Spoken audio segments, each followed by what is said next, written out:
Hi, this is Simon Stockhausen with part 2 of a tutorial about granular synthesis, focusing in the second part on the parameters grain position, grain speed and grain direction. For this video I'm using Halion 5, which is a hybrid instrument. It's a sampler, it's a synthesizer, it's a granulator, it's an organ, but in this case we are interested in the granulator. And to demonstrate what these parameters do in affecting the sound, let's take a duduk phrase I recorded for one of my sample libraries. Let's listen to the phrase in normal sampling mode first. I'm triggering it from a MIDI keyboard. So this is the normal duduk phrase.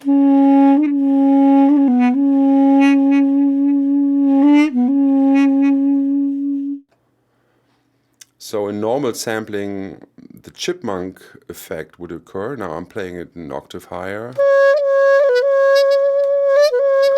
As the parameters pitch and time are always coupled in normal sampling mode.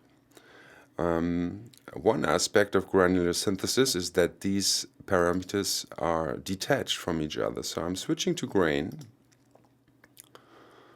In this case, I'm using a single grain stream here, a very short duration, and no randomization at all,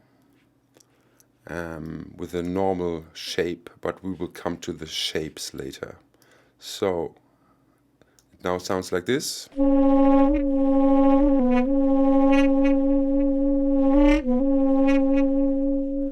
As we have already learned, very short grain times introduce a ring modulation-like effect, where the pitch of the original audio sounds more like a formant modulation over a sustained note.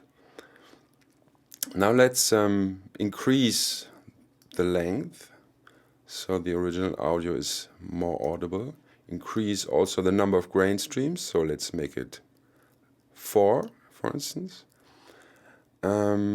Now we are still at a speed of 100% and direction forward 100%, so it's always playing forward.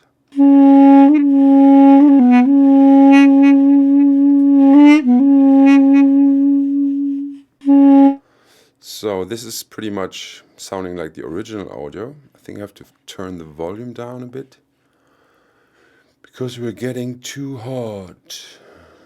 Let's do this here. Let's put a pad. So now let's reduce the speed. To come back to what I said before, in normal sampling mode we had the chipmunk effect. In granular synthesis we don't have this. The audio plays an octave higher but at the same speed, but artifacts are introduced at larger transpositions.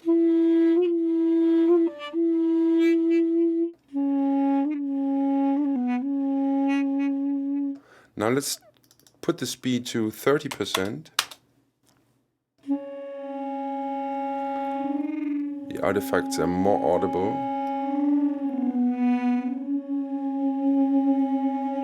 Reduce the duration. This is what we already heard in part 1. The pitch gets lost and we get more like formant modulations over a not so distinct root note.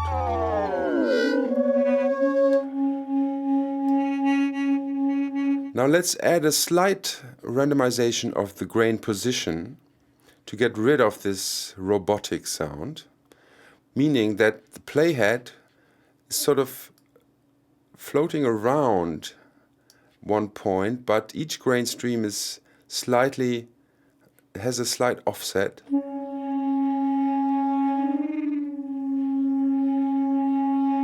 Increase the randomization.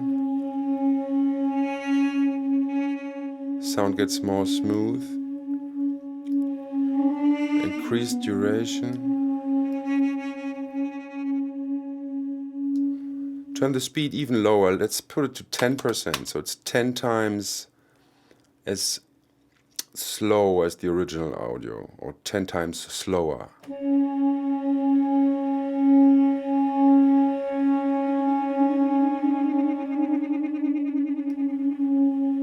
Add more randomization of the position, so we are scanning more and more of the original phrase.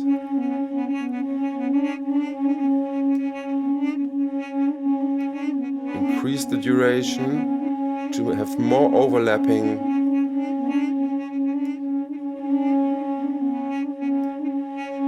Reduce it again.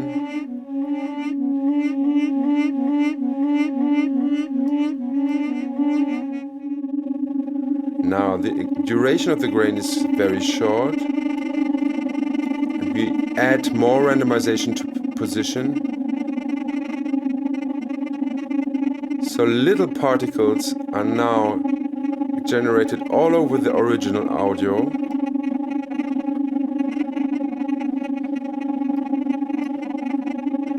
You can reduce the length of each grain.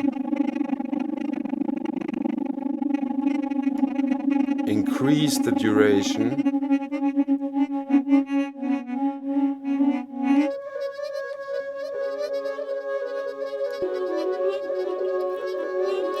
Let's smoothen the attack time a bit.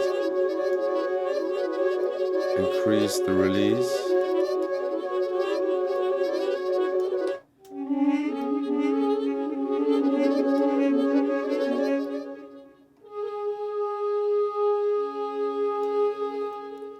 Now we can also, this was 10 times as slow. Now, of course, we can go the opposite direction. Back to 100. Slight randomization. This goes up to 800%, playing the audio back 8 times as fast. Of course, in this case, we would decrease the duration, so we actually get smaller chunks of grains following the speed more.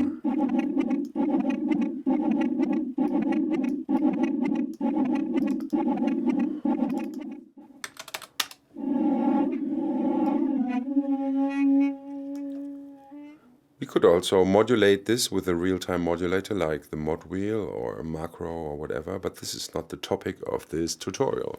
So now let's look at something else, like freezing audio. So we put the speed to 0,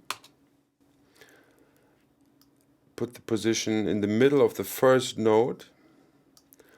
Let's have 5 grain streams at a moderate duration, with a slight randomization. So we get a steady note.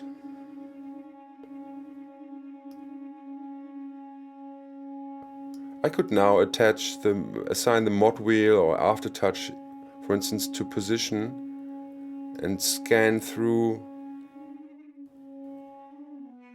the sample, just moving the position knob or moving a controller.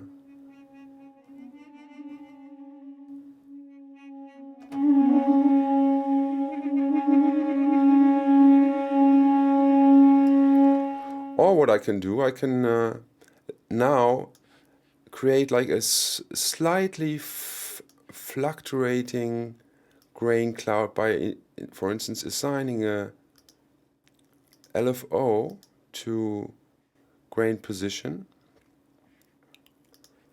Let's just have like 3% or so, and a very slow time. In this case, it's a sine wave. Retrigger so that each note starts again and has a different modulation.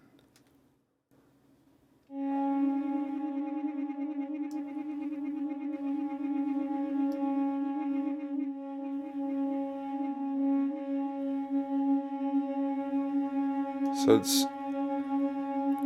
the speed is set to 0, but still we have a slight movement within the frozen audio.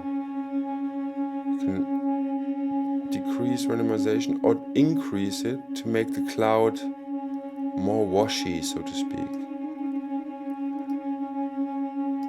We could also use a different wave shape. Random glide, for instance, would also work very well for this shape. So it's a smooth random waveform which changes every half a second now.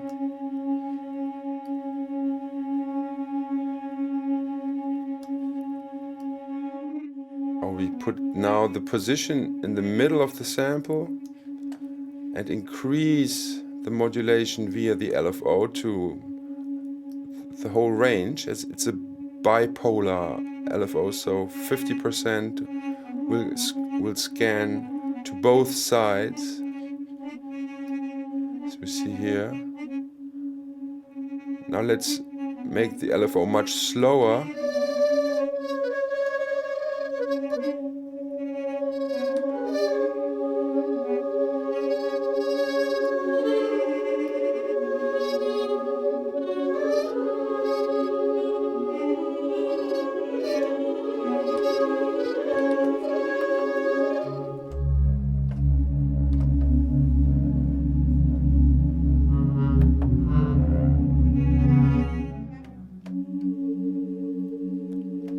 Actually, this is not reflecting what's happening because each note I press, a new LFO sort of starts. It's a polyphonic LFO. Here we only see the latest note I pressed. So actually we have several grain streams moving in parallel through the entire sample, creating some very dense sounds. Of course, we can increase the LFO speed.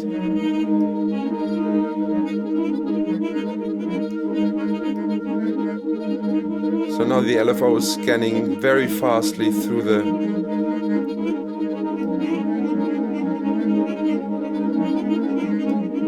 decreased duration.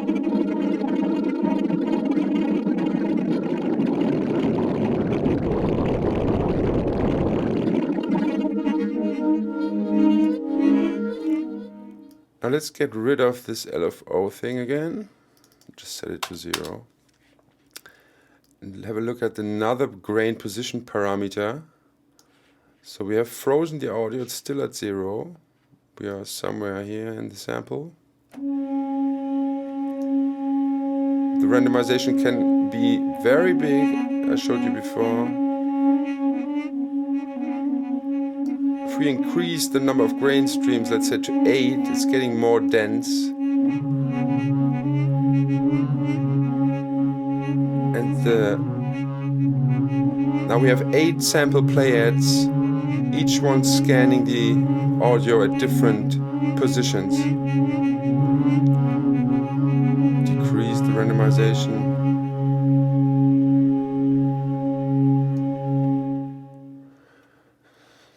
Yeah, that's one aspect. Now we can go back to 100% and have a look at this direction parameter. This is not available in every granulator on this planet, but all granulators are of course able to reverse audio, but Halion sort of separates these parameters, speed and direction. So if we go to minus values at 100%, the audio is played back.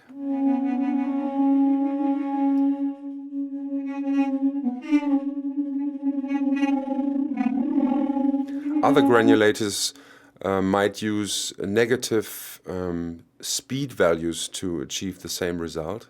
So it's rather a thing of definition than functionality.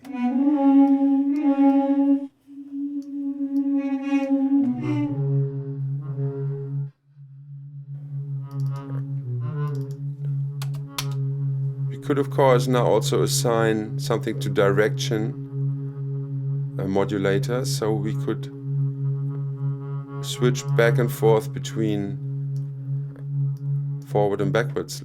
For instance, just use a macro on, let's put it on layer level, it doesn't matter. know we are at program level now, so let's put it at program level. Direction, program quick control 1, backwards,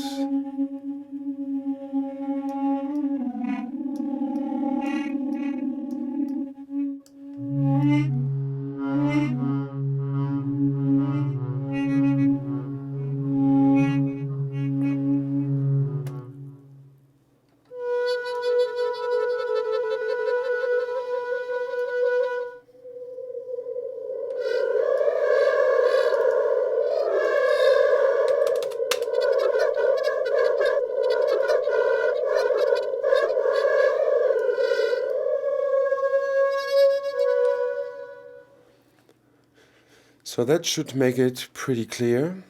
We can of course also use tempo sync modulations if we want to sync musical loops which have a certain length or any sound by using tempo sync modulators. So let's put all of this to 0 and exchange the sample maybe. Let's take something rhythmical. Replace the sample. Let's take a percussion loop from one of my alchemy libraries. So here we go. Camel, blah blah blah. Samples, frame drum. Where are you? Da da da dum dum dum. Here we are. Loops. So these are loops I played on a frame drum. This is a 4/4, 2 bars at 130. That should do. So we know it's 2 bars long. So let's set up LFO1, which we used before, and take a ramp up shape. Oh, not ramp. So, and set this to sync.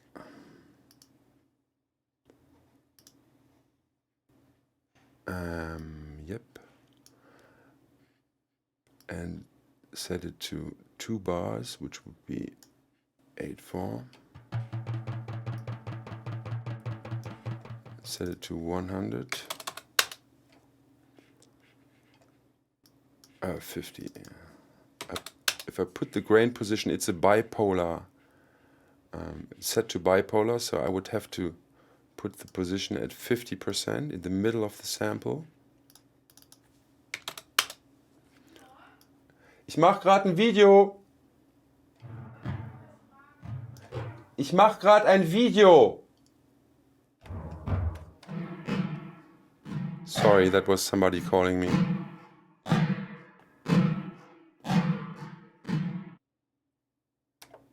Oh, we have to loop it first.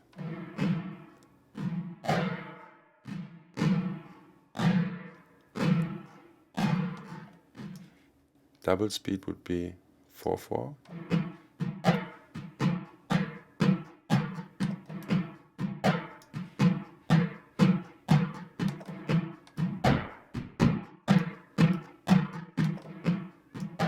So now it's synced to the host tempo of my DAW.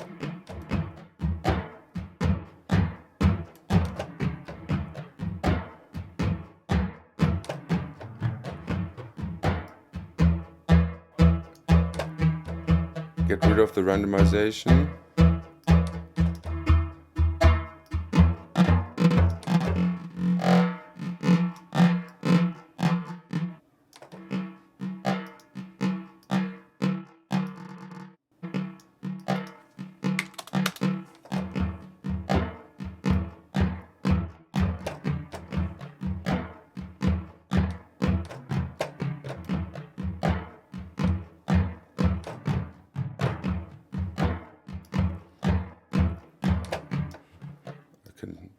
Speed it up even more.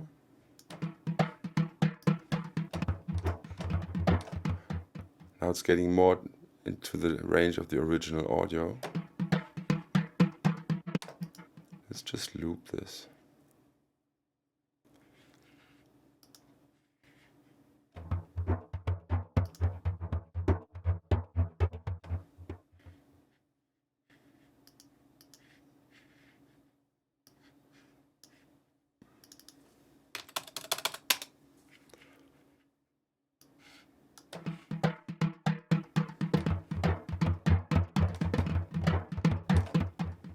Yeah, you have to play tight if you use that, Simon. Oh, we should have a punchy envelope, not this.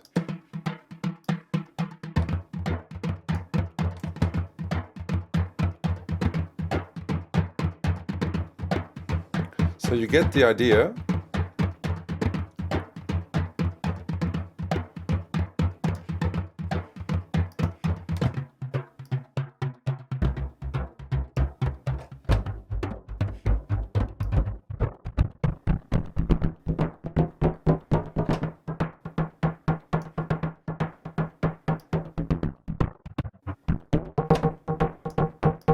Very short grain duration.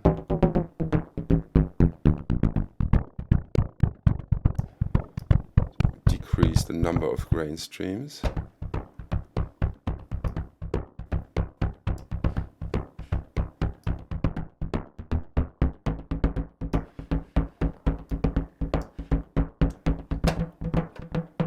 I could of course now add more tempo sync modulations to Foreman or whatever, add filters and stuff, but this is going too far away from this topic. I think it's enough. The video should be long enough. You have enough to digest, and I say bye until the next part.